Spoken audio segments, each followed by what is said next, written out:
Welcome to the Cybersecurity Sales Made Easy podcast, where you get real-world growth and mindset hacks, all designed to accelerate your journey to become a cybersecurity hero for your small business clients. And now, here's your host, Cybersecurity Sherpa, Jennifer Bleam. Hey, Jennifer Bleam here. Thanks for tuning in again. So over the next couple of weeks, I want to go through some cybersecurity sales foundations. Now, I know I say cybersecurity sales foundations, but these are really sales foundational concepts that have served me very well in a lot of different sales positions over the years, and they absolutely apply to selling cybersecurity as well. Now, being a salesperson can be very, very challenging, not just from the standpoint of overcoming objections or building rapport or learning a new product or a service to pitch. But one of the most challenging pieces of being a really good salesperson is time management, or what is probably better termed task management. Now, I know the common words to say is time management, but we can't really manage time. Time ticks by. We can't make it go any slower or any faster based on our plans or our actions. It's not something that we can control. So sometimes you'll hear me say time management, but what I'm really referring to is task management. Because as a salesperson, there are a lot of competing priorities, all of which, or at least many of which, are important to doing our jobs well and closing sales and filling the funnel and nurturing those leads. And there's just a lot of different pieces that we have to juggle. So I want to introduce you to a framework that may help you to weigh and to sift your various tasks. And I learned this in my Sandler sales training just a few years ago. And it's the concept of pay time versus not pay time.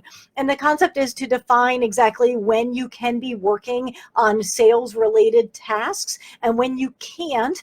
And then when you have that concentrated time where you are spending focused on sales, make sure you are focused on those tasks that can actually bring you dollar figures.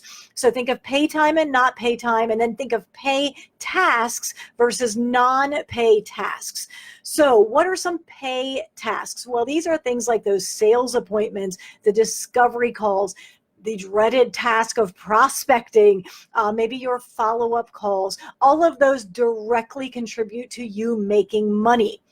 So what are those tasks that detract from that or that do not directly contribute to money? Well, if you are like me, some of those time sucks, those vortices that pull me in are things like social media and email.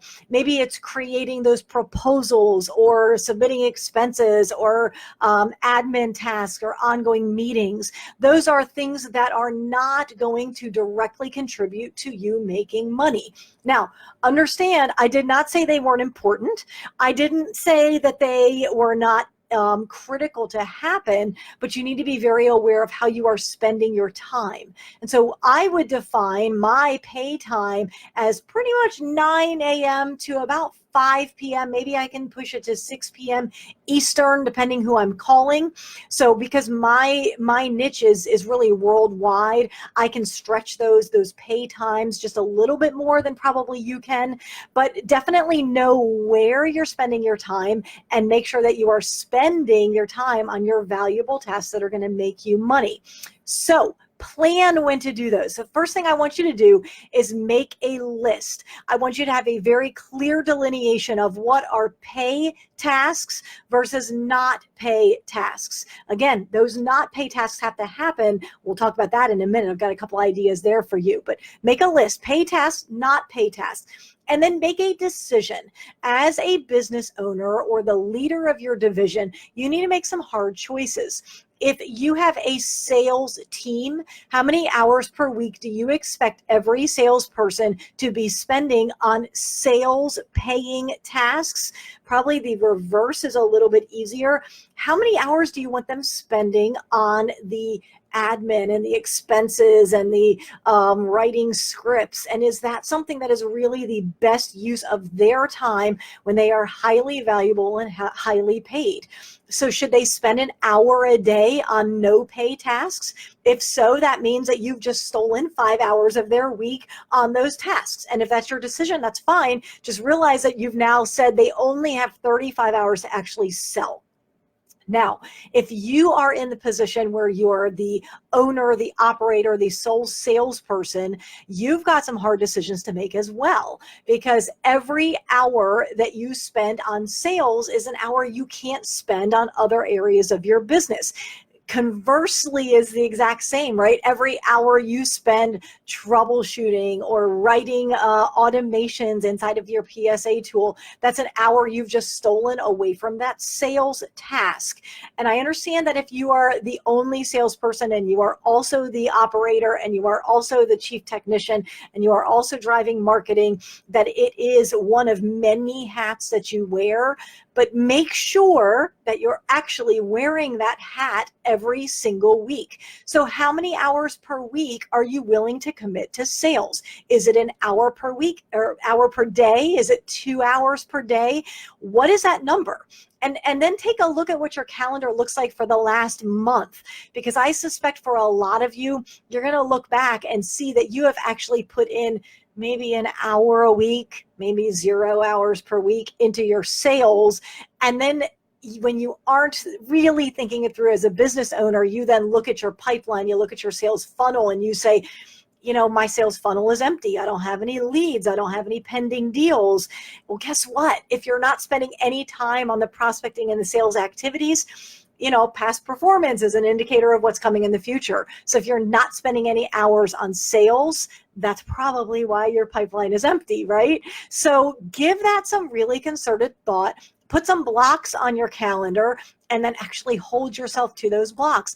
I don't know what those numbers look like to you. I don't know if it's an hour a day that you can commit to. 2 hours a day would be ideal. 4 hours a day would be phenomenal.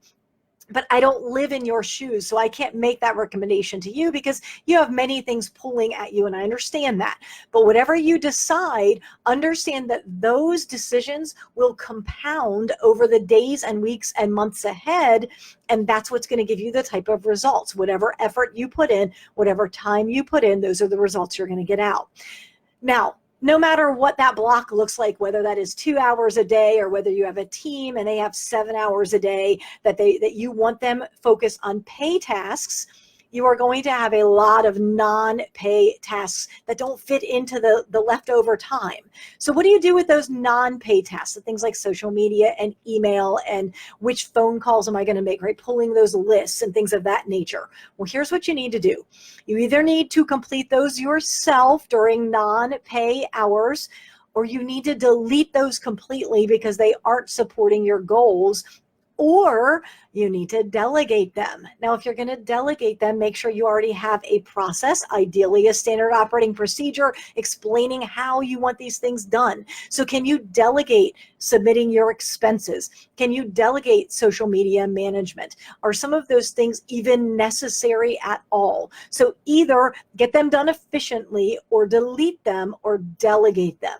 So those are my tips for today. Like I said, over the next couple of weeks, we're going to be going through some foundations to sales that absolutely apply to cybersecurity sales as well. For now, I am Jennifer Bleam, Cybersecurity Sherpa, signing off.